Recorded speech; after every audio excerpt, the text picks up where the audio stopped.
कि सेलम के साथ विधान सेन के घर की तरफ भागा। ये खबर थी कि विधान सेन मर चुके हैं। लकी के कानों में बम की तरह फूट गई ये खबर। लकी को पूरे रास्ते विधान सेन के साथ हुई अपनी पिछली मुलाकात याद आ रही थी। उन्हीं ने लकी को स्कॉच ऑफर की थी और उन्होंने अपने हाथों से पेग बनाए थे। उन्होंने लकी से वो सारी बातें शेयर की जो कोई किसी अजनबी से नहीं करता। उन्होंने अपनी पर्सनल लाइफ से लेकर बरना की इतिहास और राजा साहब की राजशाही खत्म करने के विचार को लकी के सामने रखा। साथ ही अपनी 3 साल की बच्ची शकुंता से भी मिलवाया जो उनकी इकलौती संतान थी। लकी शकुंता के बारे में सोचकर और ज्यादा दुखी था। उसने अनंत वैद को बुलाकर विधान सेन की लाश की जांच करवाई तो पता चला उन्हें भी राजा साहब की तरह जहर दिया गया है। लकी ने सेलम की मदद से उस हथियारे के पैरों के निशान बना लिए और एक सांचे में उतार कर उसे महल ले आया। इरमान को विधान सिंह की मौत की खबर लग गई थी। वो अपने एक भरोसेमंद साथी के चले जाने से बौखला गया था। राजा साहब के जाने के बाद एक वही थे जिन्हें उसके पिता रहमान और उनकी खुफिया सेना बढ़ाल का राज मालूम था। अब विधान सेन के जाने से ये राज हमेशा के लिए दफन हो चुका था। बरना देश और राज दरबार में अब उसकी हैसियत एक भगौड़े के बेटे और राजशाही के विद्रोह जितनी ही रह गई थी। उसने अपने बढ़ाल सेना के सैनिकों से इस हत्यारे का पता लगाने के मिशन पर भेज दिया। लकी सेलम के साथ महल की ओर जा रहा था। उनके पास उस जूते के निशान का नमूना भी था जिससे राजा साहब और अब विधान सेन के हत्यारे का पता लगाया जा सकता था। अचानक दो सैनिक उनके सामने से गुजरे। सैनिकों ने लकी और सेलम को सलाम किया। जवाब में इन्होंने भी उन्हें सलाम किया और फिर अपने रास्ते चलने लगे। तभी लकी की नजर उनके जूतों पर पड़ी। लकी ने ध्यान से सैनिकों के जूते को देखा। वो दोनों आगे बढ़ते जा रहे थे और उनके जूतों के निशान पीछे छूट रहे थे। लकी ने रुककर उनके पीछे छूटते निशानों को देखा। उन निशानों की आकृति हूबहू उस सांचे के पहले निशान जैसी लग रही थी। लकी को देखकर सेलम ने उस लकड़ी के भूस वाले सांचे को निकाला और जमीन पर रख दिया। सैनिकों के पीछे छूटे निशान और उस सांचे का निशान पूरी तरह से मेल खा रहा था। लकी ने सेलम को उम्मीद भरी नजरों से देखा। सेलम ने कहा, हत्यारा सैनिकों के जूते पहना था। कोई सैनिक भी तो हत्यारा हो सकता है, लकी ने कहा। लेकिन सैनिक ऐसा क्यों करेंगे? सेलम ने सवाल किया। सैनिकों का काम आदेशों को मानना है। याद है उस रात बिजबान भी अफीम चोरी के लिए 2 सैनिकों का इंतजार कर रहा था और गलती से हम वहां पहुंच गए थे, सेलम ने कहा। हाँ, उन्हें आदेश मिला था उस वक्त उस जगह पहुंचने का। अब यहाँ सवाल यह है कि ये आदेश किसने दिया था, लकी ने कहा। सेलम कुछ देर सोच में पड़ गया। उसे लग रहा था जैसे अफीम चोरी की ही तरह किसी दरबारी मंत्री ने विधान सेन को खत्म करने की साजिश की थी ताकि उसे महल में वो राजनीतिक पद मिल जाए। लेकिन लकी के मन में कुछ और ही चल रहा था। उसका मन उससे बार बार कह रहा था, कहीं ये काम सेना प्रमुख का तो नहीं। उन्होंने तो अपने सैनिकों को भेजकर विधान सेन का पीछा करवाया था जब वो किरमान से मिले थे। बाद में सेना प्रमुख ने उन्हीं सिपाहियों से उन पर नजर रखने को भी कहा था। कहीं ऐसा तो नहीं कि विधान सेन की हत्या खुद। लकी यही सोच रहा था कि अचानक सेलम ने कहा, क्यों ना हम सैनिक बैरक में चलकर सेना प्रमुख को इस बारे में बताएं। अफीम वाले मामले में भी हमने यही किया था। उन्हें पता लगना चाहिए कि राजा साहब और विधान सेन की हत्या का तरीका एक ही है। हम उन्हें इस जूते का निशान दिखाएंगे ताकि वो ये समझ जाएं कि हम सिर्फ अनुमान नहीं लगा रहे, सच कह रहे हैं। चाहे तो सिपाहियों के जूतों के निशान से इस निशान को मिला ले। सेलम सेना प्रमुख अपने सैनिकों पर बहुत भरोसा करते हैं। पिछली बार भी उनकी शक्ल उतर गई थी जब हमने उन सैनिकों का अफीम चोरी के मामले में नाम लिया था। कहीं ऐसा ना हो कि हमारी इस बात से प्रमुख और उनके सैनिकों के बीच कोई खाई पैदा हो जाए, लकी ने कहा। लेकिन लकी, उन्हें पता तो लगना चाहिए ना कि सैनिकों में से कोई गद्दारी कर रहा है। कल को कोई बड़ी घटना घट गई तो? सेलम ने चिंता जताई।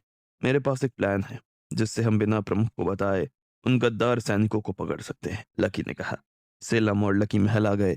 यहाँ कुमारी उनका इंतजार कर रही थी। उन दोनों के कक्ष में पहुंचते ही कुमारी सेलम के गले लग गई। उसकी आंखों में आंसू थे। सेलम ने उसे प्यार से थपकी देते हुए रोने का कारण पूछा तो कुमारी ने बताया, मैं रानी साहिबा के कहने पर शकुंता को महल में लेकर आई। वो बच्ची बहुत प्यारी है, पर जब से आई है अपने पिताजी के बारे में पूछ रही है। मेरी समझ में नहीं आ रहा मैं उसे क्या जवाब दूं? इस वक्त वो कहाँ है? लकी ने पूछा। रानी साहिबा के पास। वो उसे एक पल के लिए अकेला नहीं छोड़ना चाहती। उन्हें देखकर लग रहा है कि वो उसे गोद लेना चाहती हैं, जैसे दो दुखी लोगों ने एक दूसरे को ढूंढ लिया है। कुमारी ने कहा, ये तो बहुत अच्छी बात है कि रानी साहिबा उसे गोद लेना चाहती हैं। जो परवरिश रानी साहिबा उस बच्ची को देंगी वो कोई और नहीं दे पाएगा, और उन्हें भी एक बच्चे का प्यार मिल जाएगा। लकी ने कहा। अपने आंसू पोंछते हुए कुमारी ने लकी और सेलम से कहा, महल में ये खबर भी उड़ रही है कि विधान सेन की हत्या हुई है। क्या ये बात सच है? क्योंकि अगर ऐसा है तो इसकी जिम्मेदारी भी शाही महल पर होगी, और वो बच्ची बड़ी होकर अपने पिता के बारे में जब सवाल करेगी तो हम क्या जवाब देंगे? कुमारी की बात सुनकर लकी और सेलम ने एक दूसरे को देखा। लकी ने कुछ पल की खामोशी के बाद कुमारी से कहा, ये बात सच है कि राजा साहब की तरह उनकी भी हत्या हुई है, लेकिन हम उन दोनों के हत्यारे को इतनी आसानी से जाने नहीं देंगे। कुछ ही दिनों में वो शाही जेल खाने में होंगे। तुम बस रानी साहिबा और खुद अपना ख्याल रखना। महल में बहुत कुछ ऐसा हो रहा है जिसके बारे में खबर नहीं है। लोग अपने बुरे इरादों के साथ इस महल और पूरे बरना को बर्बाद करने पर तुले हुए हैं। कुमारी ने लकी की बात को ध्यान से सुनते हुए हामी भरी और वापस रानी साहिबा के पास लौट गई। सेलम और लकी मेहमानी कक्ष में अकेले थे। उन्हीं को अब शकुंता की भी चिंता थी। खतरे के गढ़ बने हुए इस महल में एक फूल जैसी बच्ची आ गई थी, जिसका इस दुनिया में कोई नहीं था। अब लकी और सेलम के लिए महल में फैली इस बुराइयों को खत्म करना बहुत जरूरी हो गया था। लकी ने अब सेलम को अपना प्लान बताया। हम सैनिक बैरक में एक हवन पूजा रखेंगे, जिसमें सभी सैनिकों की उपस्थिति जरूरी होगी। जो सैनिक महल में हैं वो भी, और जो महल से बाहर शहर में होंगे उन्हें भी खबर की जाएगी। वो पूजा में शामिल भले ही ना हो, लेकिन अपने हाथों से हवन में आहुति देने एक बार के लिए जरूर आए। उन्हें पूजा में आने और हवन में आहुति देने के लिए अपने जूते निकालने होंगे। तभी हमारे पास मौका होगा इस निशान को उनके जूतों से मिलाने का और उस हत्यारे को पकड़ने का। सेलम को लकी का ये प्लान सही लगा। दोनों सैनिक बैरक में सेना प्रमुख के पास पहुंचे और उन्हें बताया कि वो एक हवन पूजा रखना चाहते हैं, ताकि सैनिकों में शक्ति का संचार हो और वो आने वाली मुसीबतों से लड़ने के लिए सक्षम हो सके। प्रमुख को उनका ये सुझाव अच्छा लगा। वो खुद भी कई दिनों से इस तरह की कोई पूजा रखना चाहते थे।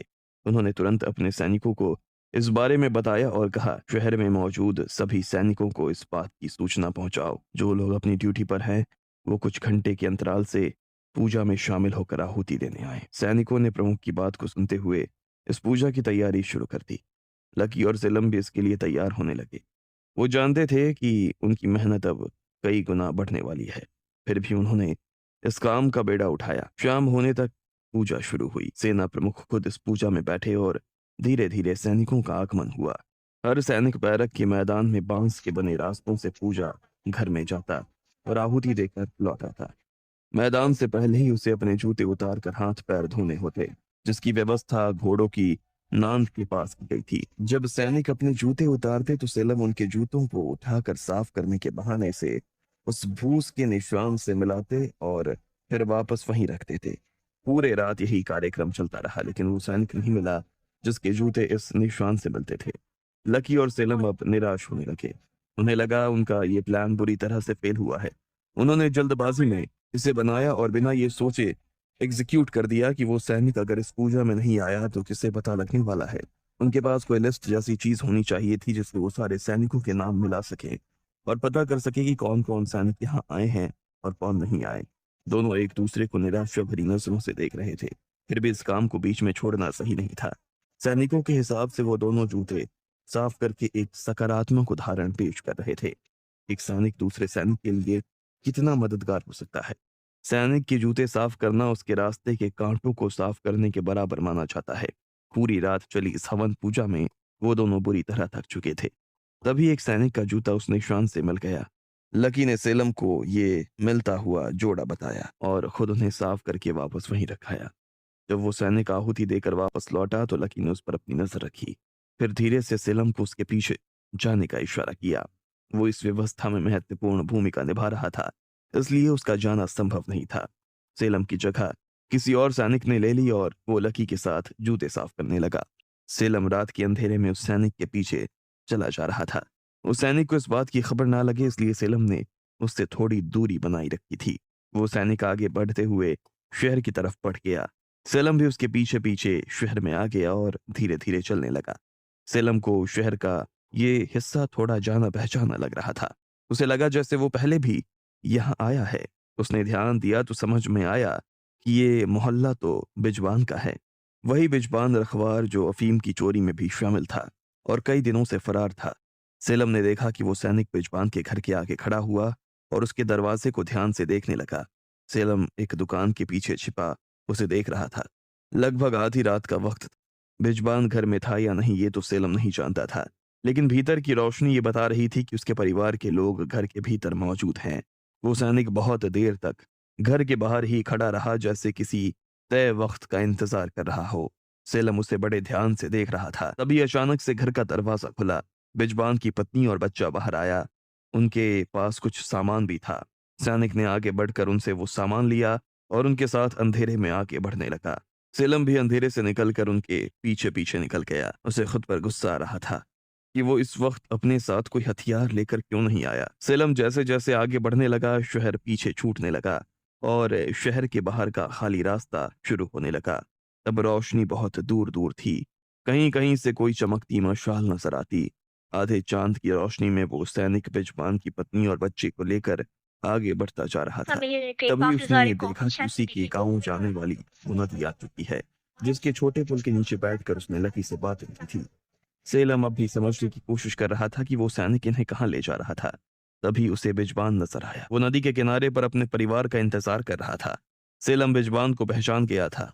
वो शायद अपने परिवार के साथ विदेश भाग रहा था। नदी के किनारे एक छोटी नाव बंधी थी और यही नदी उन्हें बिना बड़े दरवाजों में रोके टोके देश के बाहर भेज देने वाली थी। सेलम के पास यही मौका था। उसे पता था कि आज अगर बिजबान भाग गया तो वो कभी पकड़ा नहीं जाएगा।